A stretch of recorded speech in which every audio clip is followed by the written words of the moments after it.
Bapak, terima kasih Tuhan, kami percaya Tuhan Kau hadir di tengah-tengah kami. Kau bilang Tuhan, barang siapa yang lapar dan haus akan Engkau Tuhan akan dipuaskan.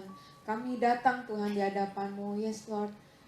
Kami merasakan Tuhan ada atmosfer Tuhan, kehausan, kelaparan kami Tuhan akan Engkau Tuhan. Kami mau Engkau lebih lagi Tuhan, lebih dari apapun Tuhan di hidup kami Tuhan. Kami mau lebih lagi Tuhan dengan Engkau Tuhan. Terima kasih Tuhan. Berbicara Tuhan, sampaikan isi hati-Mu Tuhan malam hari ini Tuhan. Dan biar itu menjadi benih Tuhan dan boleh bertumbuh Tuhan dalam hidup kami dan menghasilkan buah yang baik Tuhan. Terima kasih Tuhan di dalam nama Tuhan Yesus. Haleluya.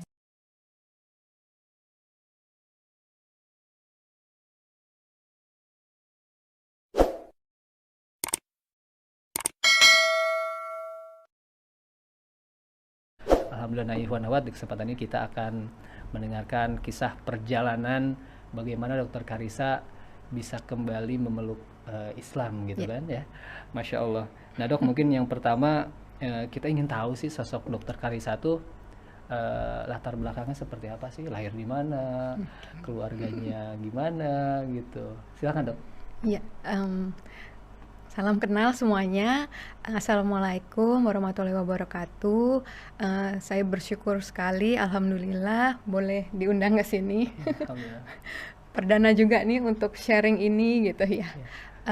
Di hadapan media sih gitu. Nah, kalau latar belakang saya lahir 26 Juli 1984. Jadi mau 37 tahun ini. Dari kecil dibesarkan dalam keluarga Kristen. Kemudian saya 2010 menikah. Kemudian sampai saat ini dikaruniai 3 anak. Nah, mantan suami saya hamba Tuhan dulu ya. Kemudian apalagi ya biasanya identitasnya apalagi. Sekarang saya bertugas sebagai PNS di Jakarta Barat. Lahir di Jakarta. Di Jakarta juga. Iya. Jadi emang dari kecil di Jakarta ya. Iya. Baik nih dok, kalau pendidikan, sekolah sampai kuliah juga di Jakarta? Enggak. Jadi saya TK, SD, SMP, SMA di sekolah Katolik Mater Dei, Strada Sanjaya ya dulu namanya. Di Jakarta? Di Pamulang. Tangerang Selatan. Iya, kemudian SMA saya di Magelang, SMA Taruna Nusantara. Iya. Kemudian kuliah FKG-nya di Universitas Indonesia. Kemudian S2-nya di Esa Unggul. Iya. Ya dok, mungkin ini pertanyaan yang mungkin sering dokter dengar juga gitu ya, dari banyak orang yang menanyakan mengenai mualafnya Dokter Karissa gitu. Nah untuk dokter sendiri gitu ya, apa sih yang menggerakkan dokter untuk memeluk Islam gitu? Bagaimana sih jalan datangnya hidayah tersebut gitu dok? Mungkin bisa di-sharing kepada kita semua dok? Iya, kalau ini langsung kayak mau nangis ya. Karena memang benar sih kalau itu ya, kalau apa yang terjadi dalam hidup kita tuh memang sudah tertulis dalam Lauhul Mahfuz ya. Itu saya baru tahu juga setelah kembali ke fitrah Islam ini gitu. Saya nggak pernah berpikir untuk suatu saat saya akan berubah jadi Islam. Dengan latar belakang keluarga saya seperti itu, kemudian suami juga pendidikan juga dari kecil sekolah Katolik ya mayoritas gitu. Kemudian dari suku juga kan nggak mayoritas adalah non muslim gitu kan.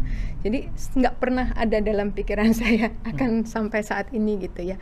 Jadi suatu hari di awal bulan Maret itu, awal-awal pandemi. Iya tahun lalu. Iya, itu kan kita lagi mulai digalakkan untuk pakai masker, sering cuci tangan, terus nggak boleh jabat tangan gitu ya. Entah kenapa saya berpikirnya saat itu kayak melihat wanita muslimah yang jaga wudhu, yang nggak boleh salaman gitu kan.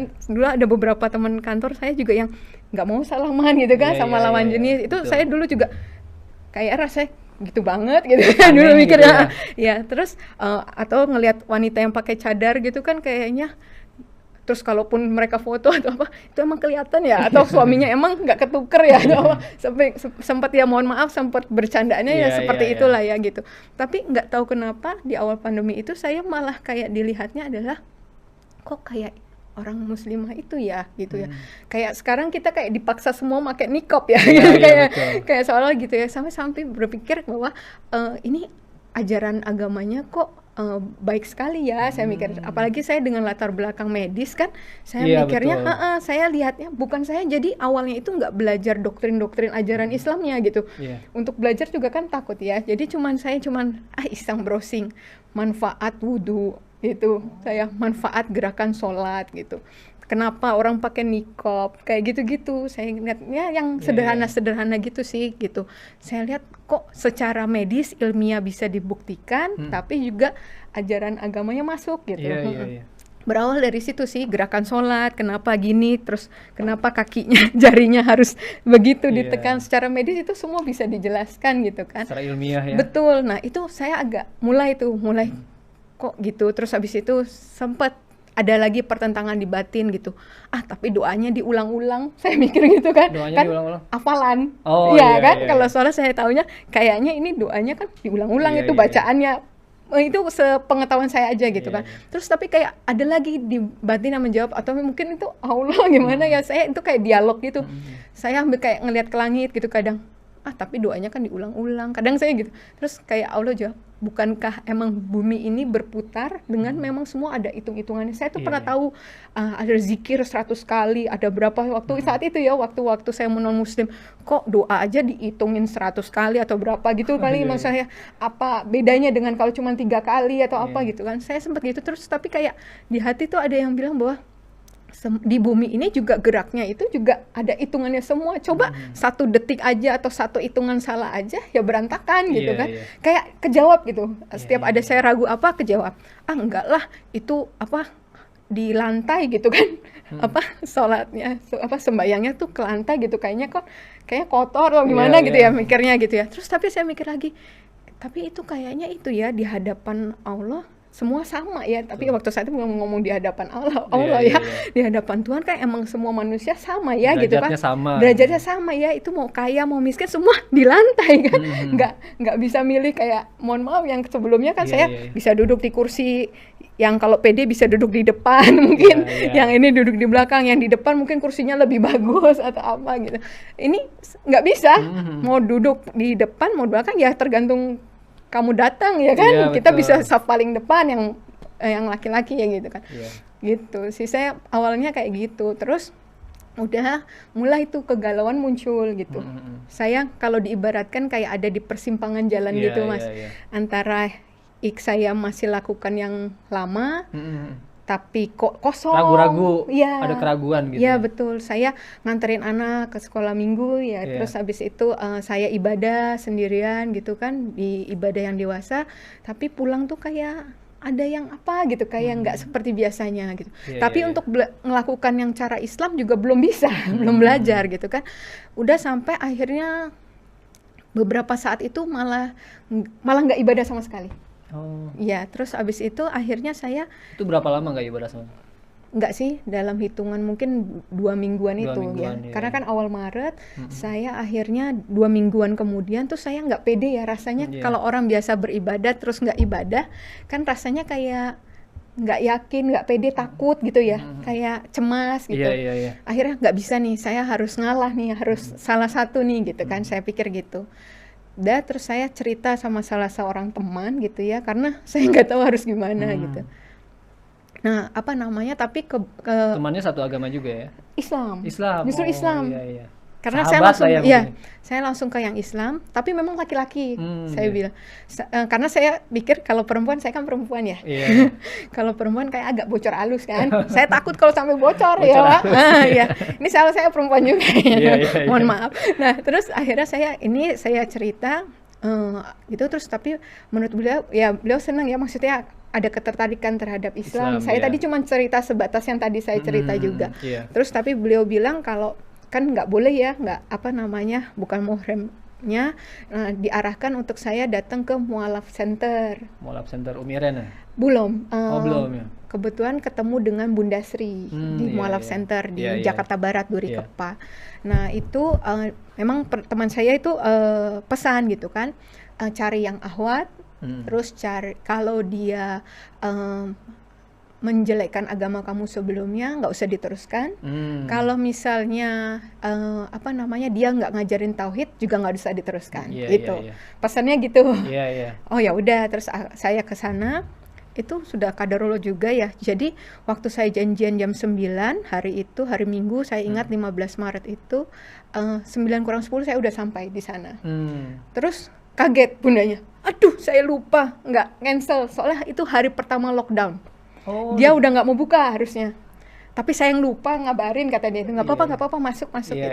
Setelah saya duduk sebentar gini, terus ada juga yang datang lagi, yang lain datang, ditolak semuanya, di reschedule sampai hari ini.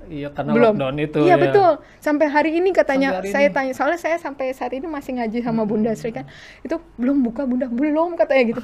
Itu udah kadar ya, maksudnya kalau enggak ya udah saya sampai hari ini mungkin belum syahadat juga. Mungkin ragu lagi. Bisa betul. Udah di sana, udah dimulailah. Kenapa? Saya ceritain seperti tadi juga. Oke, terus benar yang kayak teman saya bilang, beliau nggak nanya latar belakang saya, semua nggak ada nanya apapun, langsung jelasin tauhid, rukun iman, rukun Islam, itu sambil diceritakan itu tuh air mata nggak terasa ngalir terus ya. Dari jam 9 sampai menjelang zuhur, Bunda nanya, gimana? Dokter Karissa sekarang mau gimana? Katanya dia gitu. Ya Bunda, saya belajar dulu, saya bilang gitu. Kalau yakin nanti saya masuk Islam, saya bilang gitu. Terus Bunda bilang, ya boleh gitu kan, tapi nggak dihitung pahala ya, katanya gitu, karena kan belum, katanya gitu. Mau Dokter Karissa baca Quran, mau Dokter Karissa sholat, itu belum dihitung pahala. Oh gitu, saya gitu. Emang kalau syahadat isinya apa Bunda? Percaya bahwa Allah itu Esa, percaya, saya bilang. Percaya Muhammad utusan Allah, percaya, saya bilang gitu. Ya udah itu isinya syahadat. Ya udah saya syahadat, saya bilang gitu. Gak ada mikir gimana tuh, gak ada saat itu. Dan memang Bunda juga kan gak jelasin apapun di luar tauhid itu kan. Udah itu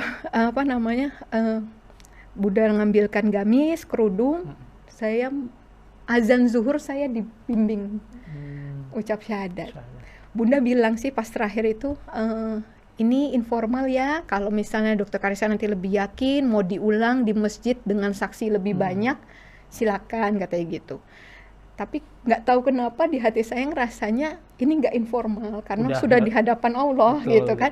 Saya nggak ada mundur lagi karena ini udah di hadapan Allah kan, nggak mungkin main-main gitu kan, gitu. Jadi dengan bekal itu aja saya masuk Islam. Setelah syahadat ada perubahan syahadat dalam diri nggak gitu? Maksudnya ngerasa lebih gimana gitu atau? Belum. Jadi itu kan masih biasa aja gitu ya? Saya cuma bekal tauhid doang itu berarti kan, Mas.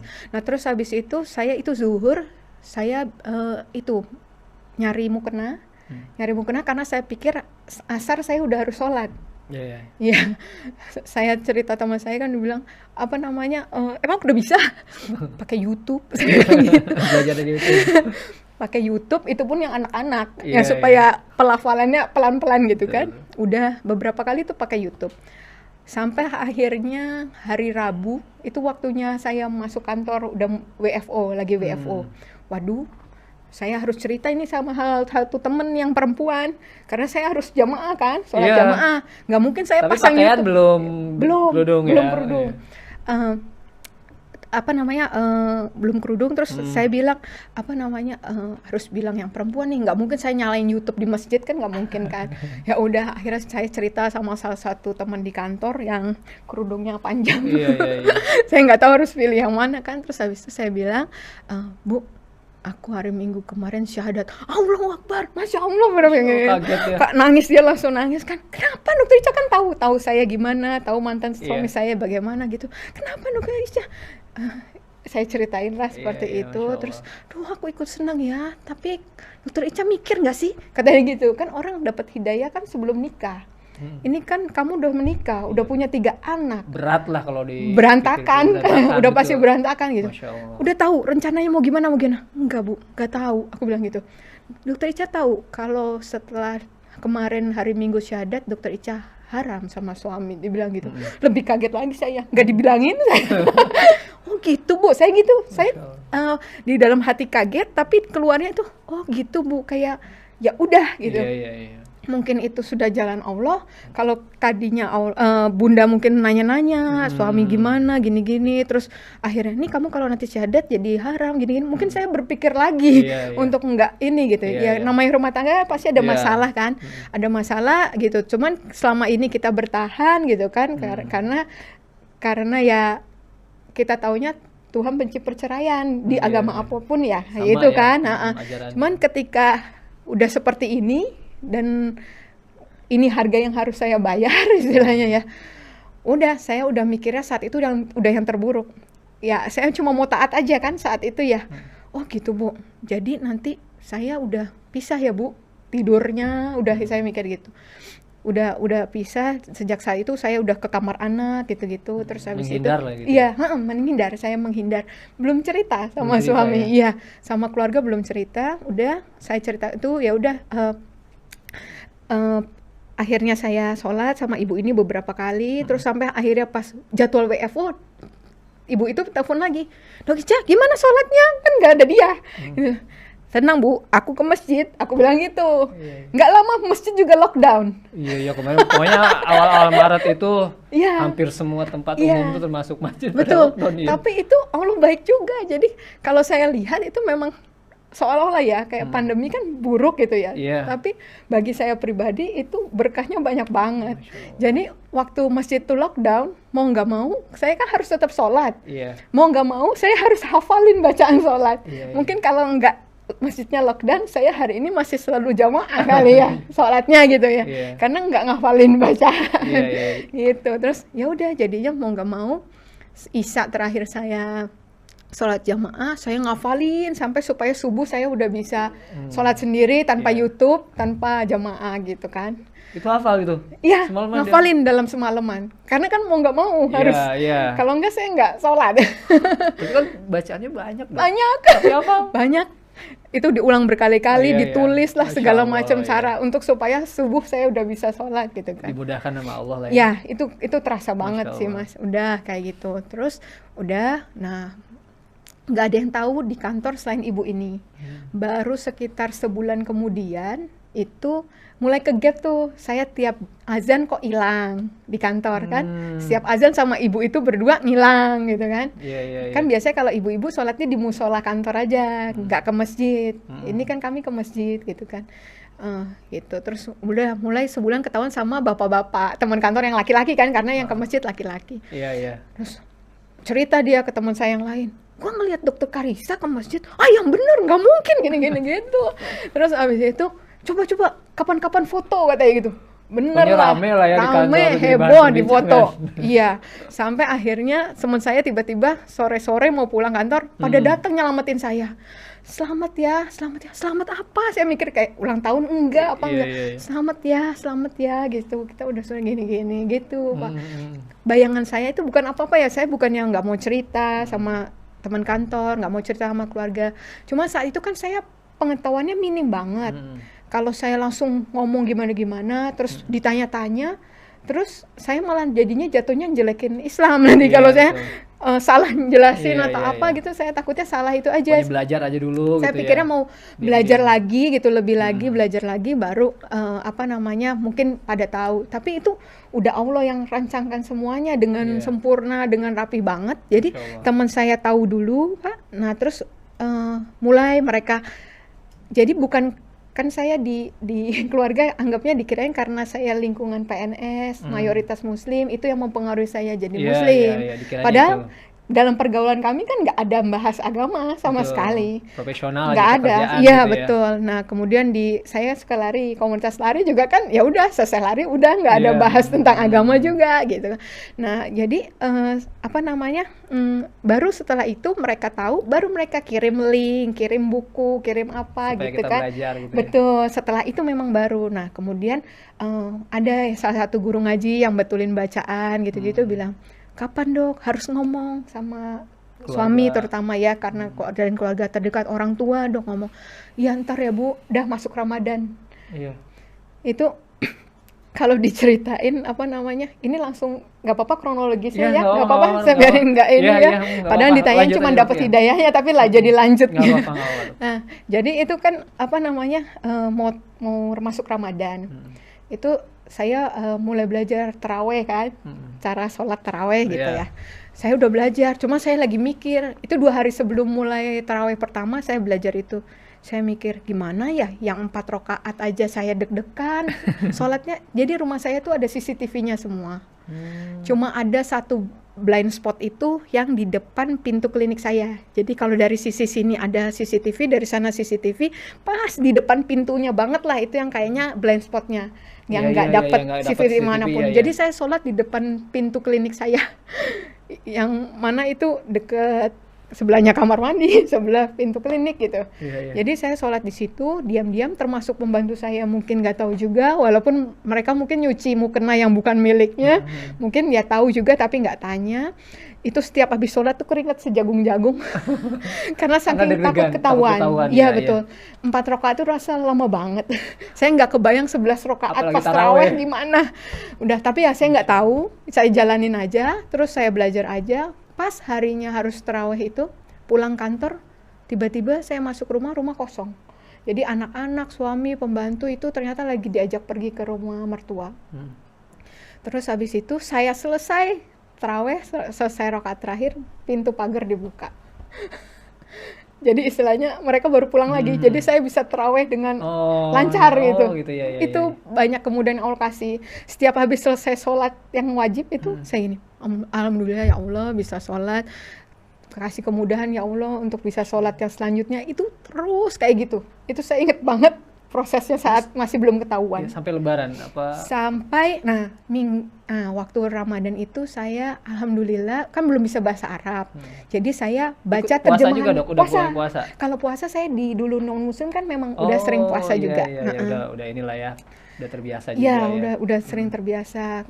Terus habis itu jadi kalaupun dilihat suami nggak makan pun itu dia biasa aja karena memang sering puasa kan. Iya. Kalau soal puasanya nggak ini, cuma untuk sholatnya itu kan yang betul. agak bahaya.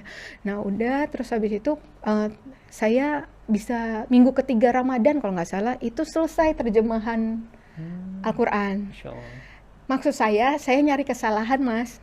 Itu saya niatnya baca itu sampai tuntas cepet-cepet supaya saya kalau ada salah nggak jadi, mumpung yang tahu baru dikit. Maksud saya tujuannya itu gitu kan. Kalau nggak ini ya udah mungkin bisa nggak jadilah, kalaupun emang ada kesalahan fatal lah gitu ya. Kok sampai dari depan sampai terakhir makin kesini juz 27 gini-gini kok makin yakin, dan saya nggak nemukan salah ya, entah saya awam gitu ya, tapi yang biasanya saya ya di sebelumnya itu baca kitab saya sendiri itu kayak kok gini, kok kontradiksi, kok di sini dibilang gini, di sini gitu. Banyak itu banyak banget yang saya baca saat dulu. Pas dibandingkan dengan ini harusnya kan lebih banyak lagi untuk kitab yang baru gitu ya. Yang nggak familiar gitu harusnya saya lebih banyak lagi pertanyaan. Entah kenapa enggak. Satu pun pertanyaan enggak. Gitu. Itu saya sampai heran gitu. Sampai saya akhirnya bilang ke ustazah yang benerin bacaan saya bilang, "Bu, kayaknya sebentar lagi nih." Sebentar lagi apa? Keluarga saya tahu. Saya bilang gitu. Saya rasanya karena saya mintanya kan Allah bekalin dulu. Allah bekalin dulu. Saya belum baca yang lain-lain selain Al-Quran. Karena pesannya bunda saya waktu itu juga, udah kamu baca aja Al-Quran dulu. Nanti hadis, udah baru buku-buku yang lain karena itu kan yang manusia ya. Kemudian udah saya bilang, "Bu, sebentar lagi nih," saya bilang gitu. Bener. April saya ketahuan teman kantor, 15 Mei ketahuan suami.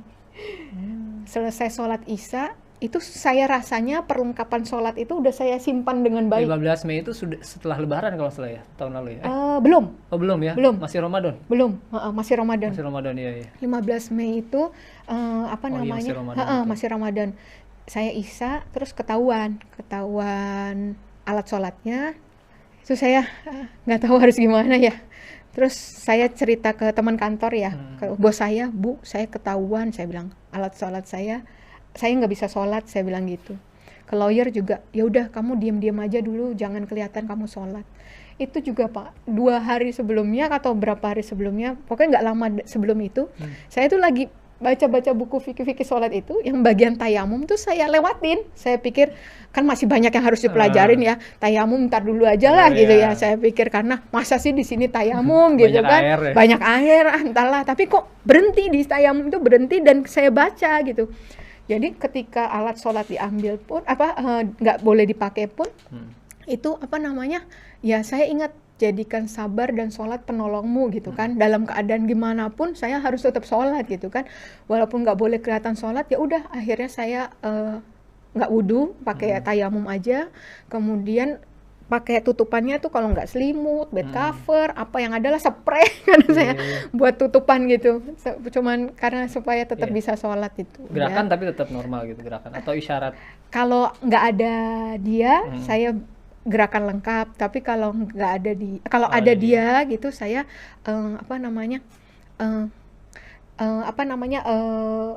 pakai isyarat kayak yang tayamum itu, kayak apa sholat yang itu ya, sholat yang nggak pakai itu, kayak di perjalanan ya gitu kayak sholat di perjalanan gitu, yang nggak gitu, nggak kelihatan banget kalau itu gitu.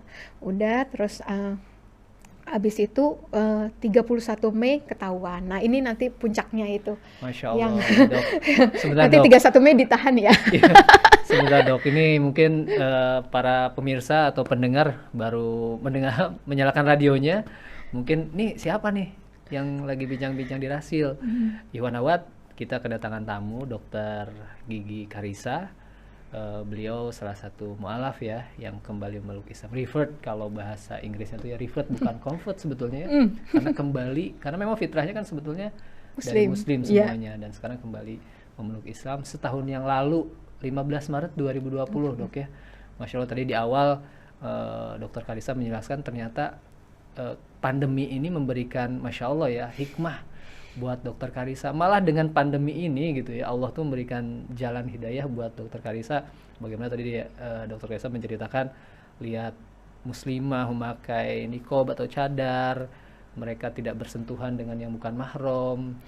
Ternyata secara beliau seorang dokter, secara ilmiah, secara sisi kesehatan, Masya Allah luar biasa. Dari situ salah satunya tadi diceritakan menjadikan datangnya hidayah ya Dr. Karissa. Nah barusan Dr. Karissa ingin menceritakan puncak dari ujian lah, ujian terbesar mungkin ya Dok ya, ketika kembali memeluk Islam ini gitu. Bagaimana tuh Dok?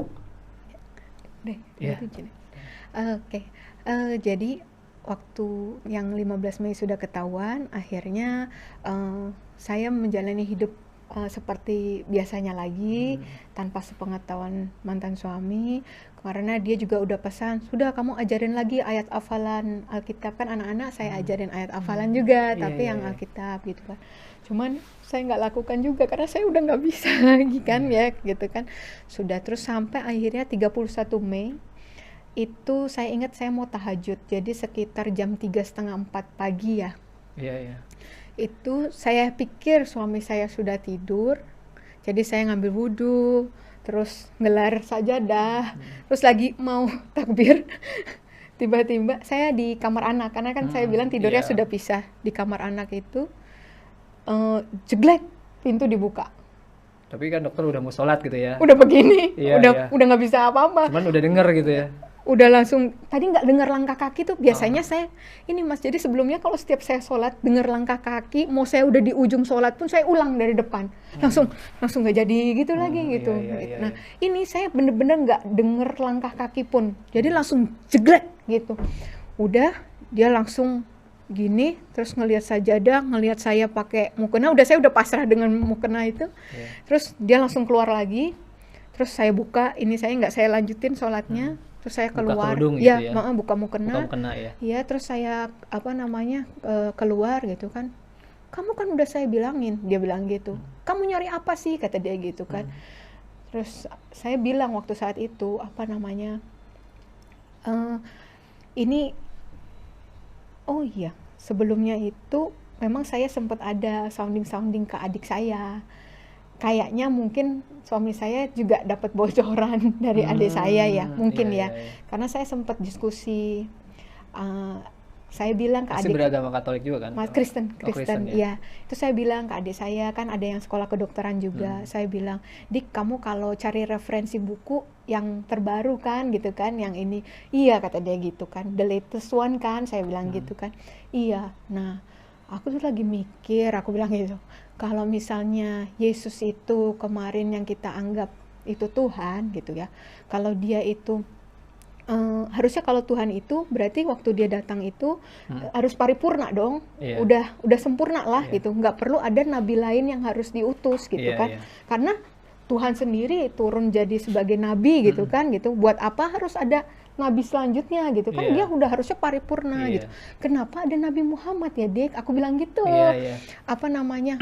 Kan Muhammad juga nggak hoax ya, maksudnya ada gitu, pernah hidup gitu, banyak saksi yang melihat bahwa dia pernah hidup gitu, jadi memang ada gitu. Jadi Isa ada, Yesus ada, Muhammad ada gitu. Tapi yang saya bingung, kenapa masih ada Muhammad kalau kemarin Yesus itu Tuhan gitu. Saya mikir gitu, wah nggak bisa Kak, gini ya udah. Saya dikasih buku The Islamic Invasion, baca nih bukunya Islamic Invasion, wah kamu nih udah ini lah gini gitu. Terus awas ya Kak, pokoknya kalau aku nggak rela kalau anak-anak saya ikut kamu gini gitu kan. Aku ambil anak kamu kalau kamu itu gitu. Udah, terus udah feeling lah ya, udah gini, curiga banget lah, udah curiga banget ya. DP saya tuh, DPWA tuh saya gambar gini, kamu nadangin hujan apalagi ini wudu katanya gitu. DP-nya tangannya kan seperti gini, berdoa gitu ya, tangan berdoa ada air-airnya gitu kan, nadangin hujan apa ini, udah curiga. Terus saya masang di Instagram itu foto saya pernah ke Dubai Pak. Foto ke Dubai kan nggak boleh, harus masjid masjid yang Grand Mosque itu kan harus pakai, itu kan dapat pakai kerudung, pakai gamis ya. Itu saya masang foto itu, saya tulis 7 Mei kalau nggak saya itu 7 Mei itu hari ini 4 tahun lalu gitu, saya ada tulis kayak gitu. Nah itu pada udah mulai curiga gitu. Nah terus habis itu udah balik ke suami bilang, apa yang the latest one itu, suami gitu. Oh berarti dapat dari adik saya ya kan, the latest one itu katanya gitu, dia gini. Terus habis itu saya baru mau jawab udah digaplok ke deket kuping sini. Digampar kan gitu, ya dia kan lawyer juga, jadinya dia tahu titik-titik yang nggak bisa kena visum. Kata dia bilang nggak berbekas, katanya kuping, kulit kepala kan rambut ya. Jadi saya dipukul arah kuping, saya jatuh langsung karena kan keseimbangan ya, pusat keseimbangan, saya jatuh. Saya bilang sakit Dedi gitu. Terus saya keras memang supaya maksud saya ada tetangga atau pembantu saya yang dengar gitu kan. Udah, karena saya teriak-teriak, ditarik, dijambak itu, ditarik masuk ke dalam kamar anak lagi. Di dalam kamar anak dijeduk-jedukin ke tembok. Anak-anak ada di sana? Anak-anak tidur di kamar saya. Iya. Nah, saya baru tahu setelahnya itu membantu saya bilang salah satu anak ada yang bangun dan dengar, tapi nggak berani bangun. Dia cuman bangun nangis sambil gini dia di balik selimut gitu, dia bilang kayak gitu. Dia cerita ke Mbak gitu. Terus habis itu saya di dalam dijedukin lagi ke tembok, terus dibalikin badan saya, dipukulin lagi. Terus dibilang kan kemarin cuma ngancam bunuhnya saya. Dibilang juga ini kalau kamu tetap begitu, anak kamu ya yang Gadiel, yang anak saya yang laki yang ketiga, itu saya bunuh juga, kata dia gitu. Ya aku, saya mikir kalau saya yang mati aja saya nggak apa-apa, yang penting saya sudah mati dalam keadaan muslim, saya mikir gitu. Tapi kalau anak saya gitu, saya usia kan berapa takut ya. 3 tahun. 3 tahun, Masya Allah. Iya, jadi waktu saat itu berarti 3 tahun. Nah, berarti itu saya nggak takut lah gitu ya gitu kan, takut banget, udah pasrah saya, kalau matilah ini aku gitu kan. Udah, terus habis itu udah sekarang juga kamu ikut aku ke rumah mamanya dia. Mama dia dua hamba mertua, Tuhan ya mertua hamba Tuhan, terus habis itu ke rumah orang tua kamu, dia bilang gitu. Udah, terus saya keluar, saya ikutin, saya udah nggak tahu harus gimana, saya cuma zikir. Ikutin aja di maunya dia gitu ya. Yang saya baru tahu itu cuma zikir doa Nabi Yunus, doa Nabi Ibrahim. Yang saya tahu itu cuma bolak-balik kayak gitu, la ilaha illallah subhanaka inni kuntu minaz zalimin. Itu di mobil saya gitu terus sampai pasrah aja. Itu terus abis itu sampai di rumah mertua, dia cerita, terus dia pukulin lagi paha saya gini, terus habis itu mertua saya bilang jangan dipukulin lagi gitu. Terus saya dikasih minum sih, sempat dikasih minum, cuman karena saya niat puasa udah hari itu, jadi saya cuman tempelin di bibir aja, nggak saya minum. 2 kali saya disuruh minum tapi saya tempelin aja gitu. Terus saya didoain, dibilangin juga, kenapa kalau kemarin kamu kemarin kamu doa ke Yesus kan dan dapat mujizat kan, terus kenapa harus pindah ke sini? Ya udah, kan orang mertua juga S2 teologi ya. Jadi itu buku teologi banyak, buku Islamologi suami juga banyak gitu, tapi saya nggak pernah sentuh karena saya saking pedenya dengan agama yang dulu, malah saya nggak pernah sentuh buku Islamologi. Mau ketemu dosen mama yang Islamologi gitu. Ya maaf, ada nama orang-orang disebutin dosen-dosen gitu, ketemu aja dulu sama sana gitu kan, katanya gitu kan. Pantes mama tuh kayak pernah ngeliat kamu tuh dalam sebuah bangunan, terus kamu kayak ngintip-ngintip gitu katanya, pernah kayak dapat lihat gitu, kayak mimpi aku kayak di depan bangunan mungkin masjid ya, kayak aku celingak-celinguk gitu. Udah, terus habis itu saya doain, katanya saya kemasukan setan mungkin gitu. Terus ya udah, saya pulang. Dia nelponin orang tua saya nggak diangkat. Ya udah, akhirnya kita pulang ke rumah. Waktu pulang ke rumah sama di perjalanan juga saya zikir terus nggak berhenti, itu saya udah pasrah, nggak tahu gimana, nggak tahu harus diem apa. Aja atau maki-maki atau diem aja sambil kesel masih kesel gitu ya. Terus udah, terus habis itu sampai rumah mungkin dia lelah ya, tidur. Anak saya udah bangun, yang laki itu udah bangun, saya mandiin gitu kan, lagi mandiin anak, tiba-tiba Mbak bilang, "Bu, di depan ada polisi 3," dibilang gitu. Hah, saya kaget. Kenapa ya Pak? Saya keluar gitu kan. Ibu, kami dengar tadi ada keributan gini-gini. Kami dari Polres Jakarta Barat gitu. Udah, terus oh iya Pak, tapi udah Pak, udah nggak apa-apa Pak. Dia tahu Pak mukulnya di tempat yang nggak bisa divisum, saya bilang gitu. Di sini sama di Jambak, saya bilang gitu. Terus habis itu, udah Pak pergi aja, saya usir Pak, saya usir. Nanti kalau bangun saya tambah dipukulin lagi nanti, saya bilang gitu. Nggak bisa Bu, Ibu diapain lagi? Ibu kemana? Dibawa kemana Pak? Saya ke mertua, di sana saya dipukul lagi. Terus ada poluan kan, coba dilihat, masih ruas-ruas jarinya itu masih berbekas. Masih ada bekasnya ya. Terus itu di pelipis udah ada, udah mulai memarnya, udah mulai muncul ternyata. Ternyata walaupun di sini ada keluar, jadi 2 bulan itu hitamnya nggak hilang, memarnya tuh nggak hilang ternyata. Di pelipis ini kan karena deket ini ya, gini ya, gitu. Terus habis itu nggak bisa, Ibu harus ikut kita visum. Nanti saya bilang apa? Bilang ke mbaknya ngambil uang atau belanja atau apa gitu, kalau bapak bangun gitu kan. Udah, terus habis itu polisi tahu, mungkin ada yang lapor mungkin tetangga. Iya, mungkin kan itu kan subuh ya, jadi maksudnya mungkin tenang tapi ada keributan. Ya udah, terus habis itu saya di sana, Pak pulang Pak gitu. Visum juga minta buru-buru gitu kan. Terus sekalian Bu BAP-nya besok aja, saya mau pulang. Saya masih takut gitu kan. Ingat anak-anak lagi mungkin. Iya, takut itu. Pokoknya saya takut gitu. Terus habis itu nggak bisa Bu, harus hari ini. Udah selesaiin semuanya. Terus sekarang mau kemana? Tapi kalau mau pulang nanti jadi ada jadi sanderaan atau ATM atau apa gitu kan, nggak bisa, nanti pasti jadi ancaman lagi anak ini gini, nggak bisa. Coba ntar ya saya tanya dulu, Mbak, Bapak udah bangun? Belum, katanya gitu. Dari jam 9 sampai asar loh, belum bangun. Biasanya dia ada suara berisik aja itu bangun. Itu udah Allah lagi itu. Jadi Mbak sekarang keluar sekarang juga, nggak usah bawa apa-apa sama anak-anak, saya bilang. Saya jemput di depan. Ya, ditemanin yang polisi-polisi ini. Langsung saya dibawa ke Sentul. Ke Umi Erena? Ya, sama anak-anak. Center Umi Erena. Ya, sama anak-anak semua. Udah, pindah ke sana tanpa bawa apa-apa yang di badan.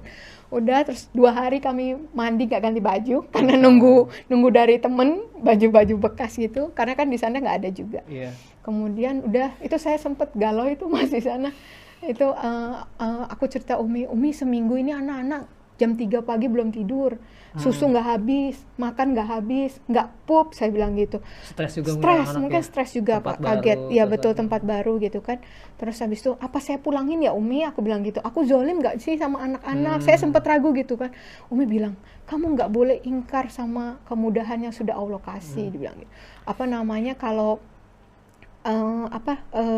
nggak semua orang tuh dikasih kemudahan kamu. Biasanya orang rebutan anak dulu loh. Kamu dengan gampangnya bawa anak keluar gitu. Kamu mikir nggak kalau misalnya kamu keluar tanpa bawa anak-anak, fitnah apa yang akan ditimpakan kepada kamu gitu. Kamu nggak sayang mereka, kamu ninggalin mereka, kamu pergi dengan mungkin laki-laki lain, gitu kan, gitu. Terus kalau sekarang, kalaupun nanti anak kamu diambil, mereka sudah lihat kamu larinya kemana, sama siapa, ngapain kamu di sini, gitu kan. Itu memang ternyata hanya ujian sih. Jadi setelah itu benar, innamal usri yusra tuh bener banget. Itu aku rasain banget tuh Mas. Kemudahan, Jadi tiap ada sesuatu nggak lama terus udah besoknya anak-anak enjoy gitu. Udah langsung kayak diuji doang dulu. Saya tegar nggak gitu, kuat nggak itu. Terus udah nanti ada sesuatu lagi udah gitu. Iya, itu berapa lama Dok kabur tanda kutip gitu maksudnya? Total 3 bulan. 3 bulan di sana? Iya, tapi itu sangat menegangkan kalau diceritain Mas. Karena kan saya statusnya PNS. Iya, betul. Ya, cuti saya nggak sebanyak itu. Betul. Jadi akhirnya itu, dan saya jadinya sudah langsung ngurus untuk berkas perceraian, dan itu kan nggak mudah juga kalau PNS. Ada jenjang-jenjangnya, harus izin, harus BAP. Nah, proses untuk saya ke Jakarta untuk BAP itu kan orang tua lagi nyari saya, suami lagi nyari saya. Itu pada nggak tahu keluarga ya? Itu kadang jarak 1 meter Mas, di kantor tuh sebenarnya mereka ada.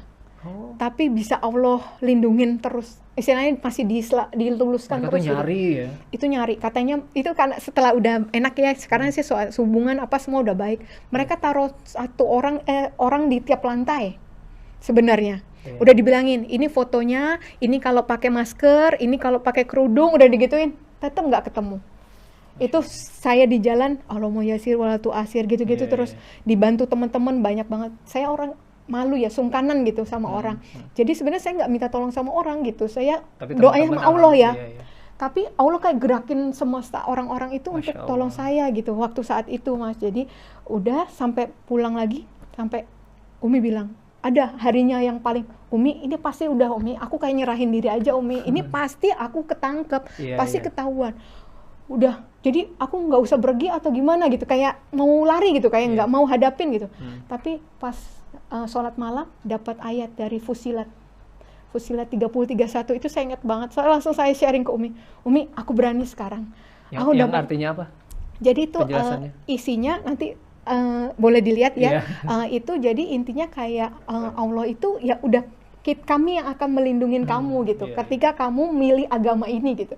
Ketika kamu milih Allah, ya mereka malaikat Allah itu yang akan jadi pelindung saya. Udah, saya pede saat itu, dan bener pas sampai balik lagi ke pondok, Umi, udah Umi, selamat Umi, nggak ada Umi gitu.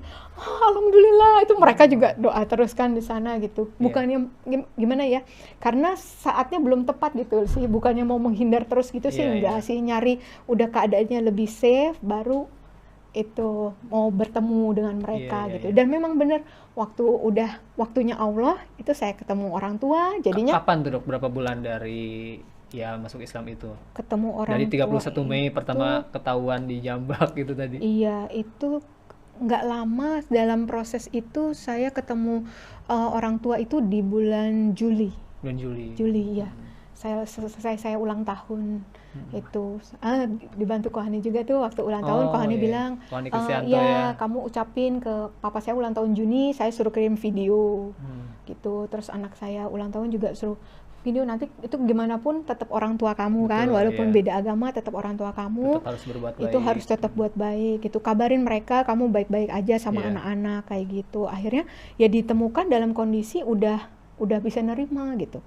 Dan ternyata yang polisi sampai di visum BAP itu ternyata ada maksud Allah juga.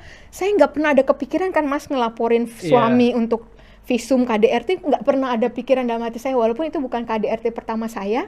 Sebelum-sebelumnya saya nggak laporkan gitu, termasuk yang tadi juga KDRT sudah pernah terus tapi ini pun saya nggak minta polisi untuk itu. Malah diusir kan tadi polisinya. Betul. Tapi ternyata ada maksud Allah. Jadi yang tadinya suami mungkin masih mengancam untuk seperti itu, tiba-tiba ketika proses itu berjalan laporannya dan mau ditangkap jadi tahanan kejaksaan, langsung dia menemui pengacara saya, langsung bilang akan menuruti semua persyaratan yang saya kasih. Takut juga ya? Ya akhirnya gitu ya, itu jalan Allah ya. Untuk yang tahu suami saya nggak ada takutnya orangnya. Itulah istilahnya, maksudnya itu nggak istilah gitu, dia nggak, yang buktinya kan dibilang rela masuk penjara karena bunuh kamu gitu kan gitu. Nah terus tapi tiba-tiba gitu dia bilang tolonglah, damailah, cabut laporannya kayak gitu. Terus jadinya sudah di situ dia nemuin lawyer saya, terus kita bilang bahwa ya kita mau bercerai baik-baik, hak asuh sama anak-anak sama saya, harta bersama buat anak-anak, dan dia setuju.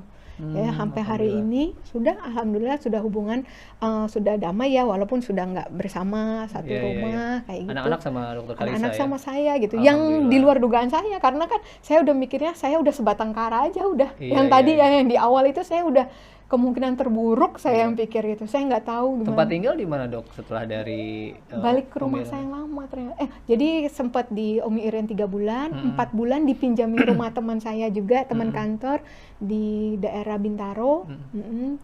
Terus abis itu baru saya ketika hubungan sama suami sudah baik-baik aja, terus yang tadi sama suami sudah kita tanda tangan di notaris, kalau harta bersama punya saya, terus kunci rumah dikasih ke saya, kunci kendaraan dikasih ke saya, baru saya kembali ke rumah sama anak-anak.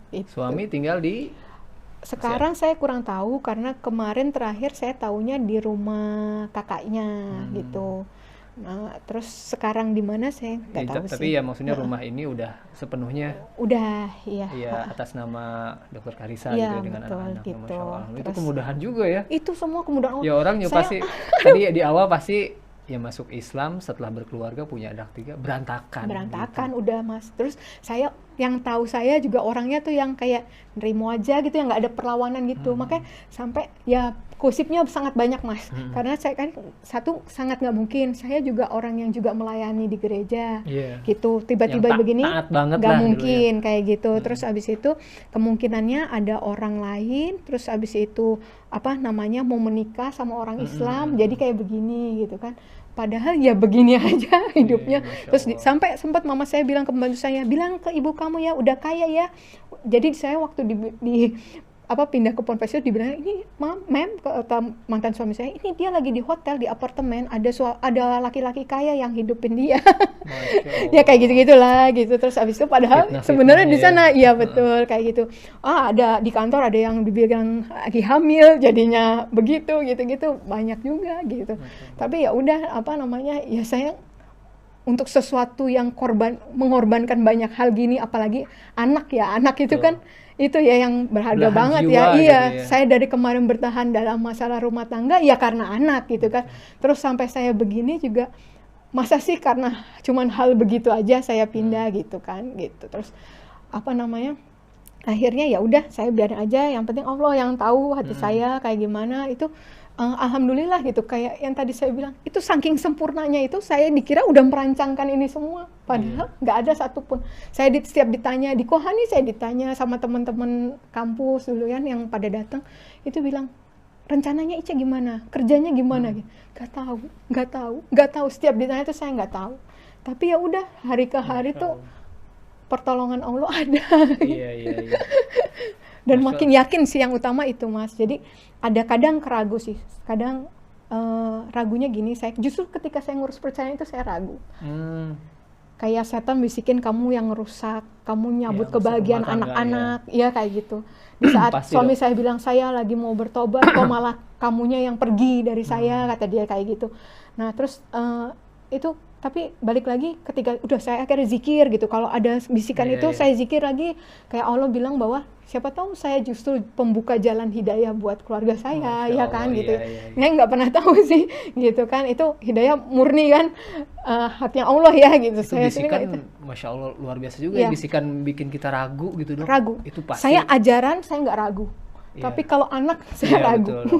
Gitu. Tadi kan saya udah tahu benar gitu. Soalnya kita kan yang menghancurkan rumah tangga, betul.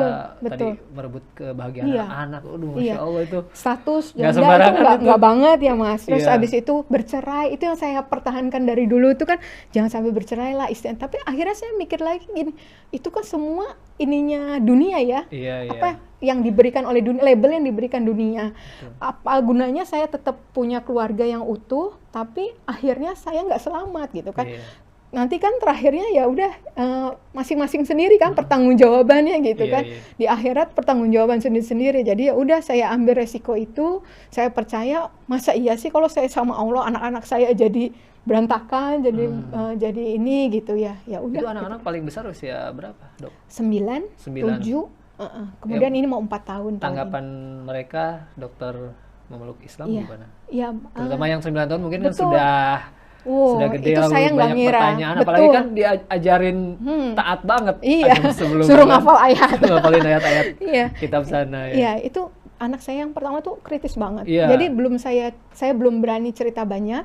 Itu Cowok, dia cewek, Dok? cewek cowok. Dia udah browsing ternyata. Jumlah pemeluk agama, dia pakai Inggris gitu, saya nggak bisa.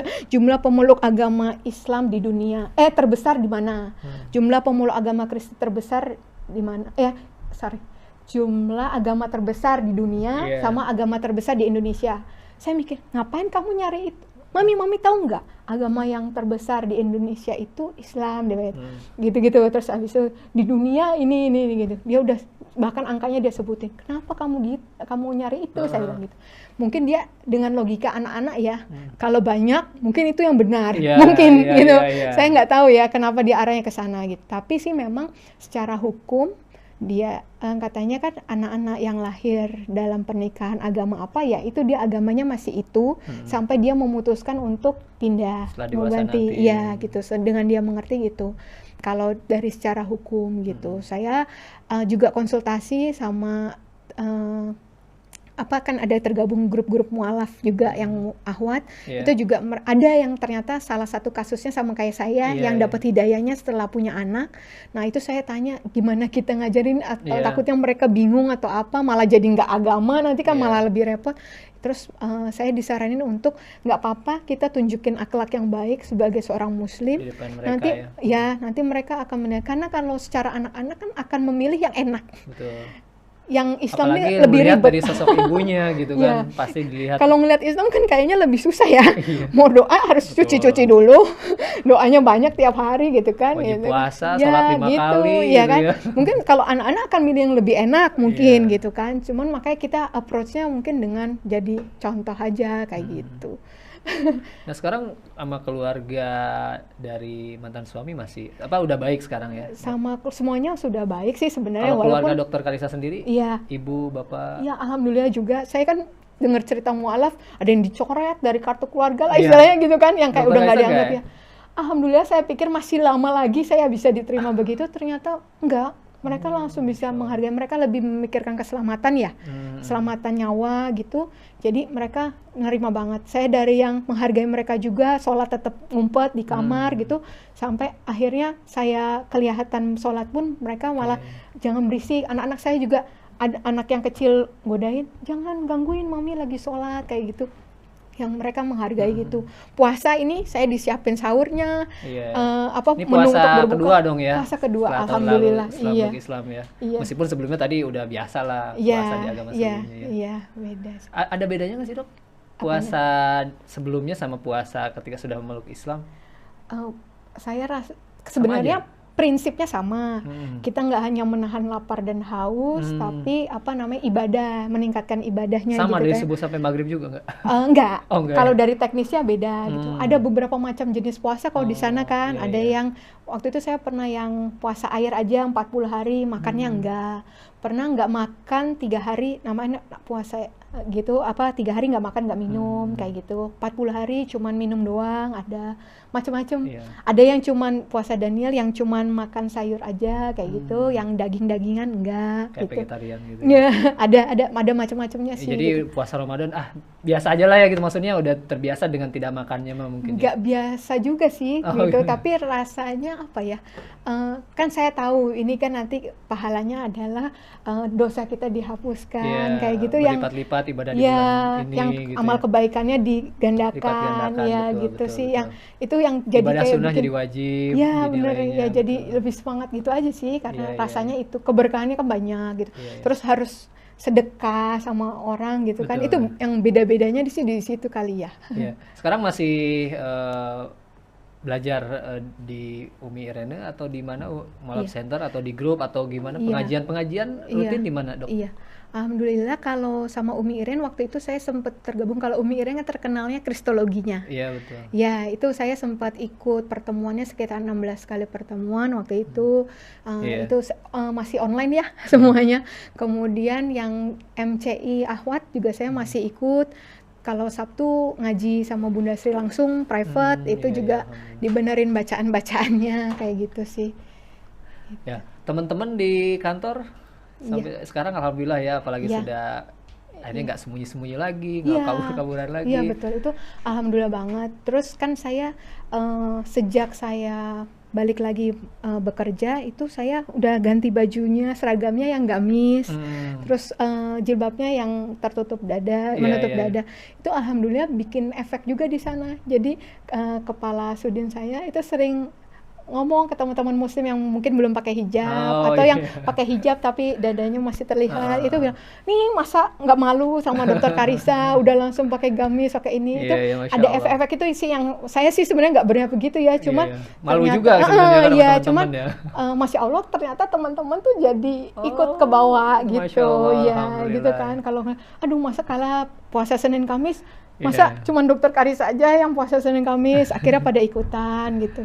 Nah gitu. Ibadah sunnah dok yang rutin gitu, alhamdulillah dijalankan. Tadi tahajud, masya Allah, awal-awal udah tahajud. Iya, saya kan rasanya ini mas udah 36 tahun kemarin kemana aja gitu ya. Jadi kalau nanggung-nanggung sayang ya. Orang tua saya sempat bilang, boleh kamu masuk Islam, tapi ngapain udah pakai begini-begini gitu kan. Mungkin langsung ketahuan gitu kan kalau masuk Islam gitu. Kan bisa nggak usah dulu kayak gitu kan. Gitu ya. Yang lain teman mama juga yang jilbabnya juga nggak jilbab yang begitu, jilbabnya yang keren dong kak, gituin kan. Terus habis itu saya bilang, udah, saya tahu yang perintahnya seperti ini gitu. Kalau nanggung-nanggung ya sama aja nggak melaksanakan perintah kan ya. Menurut saya sih begitu gitu. Kalau nanggung nggak melaksanakan perintah, terus ya udah. Akhirnya saya jalanin kalau ibadah sunnahnya.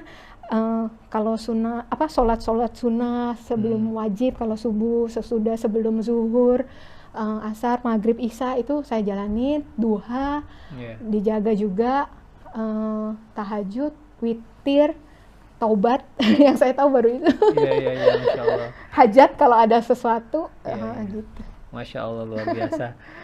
Kita juga jadi malu nih yang Islam dari lahir. Umi Irin kan waktu itu udah kebiasaan juga kan, zikir, almat surat pagi sore itu udah pasti gitu. Jadi udah mungkin kebentuknya di situ sih. Terus dan mungkin dokter sebelumnya juga menjalankan agama sebelumnya taat banget mungkin ya, maksimal gitu. Iya, ketika masuk Islam juga semaksimal mungkin gitu dok ya. Iya saya gitu ya seperti itu aja sih saya ngerasanya. Sama adik saya sempat bilang sih, kalau ada yang gampang ngapain lu nyari yang susah gitu ya. Kayaknya untuk manusia yang lalai kayak saya bilang gitu, kayaknya memang saya harus dibuat yang koridor gini. Saya lihat Islam tuh beda banget saya lihatnya kan.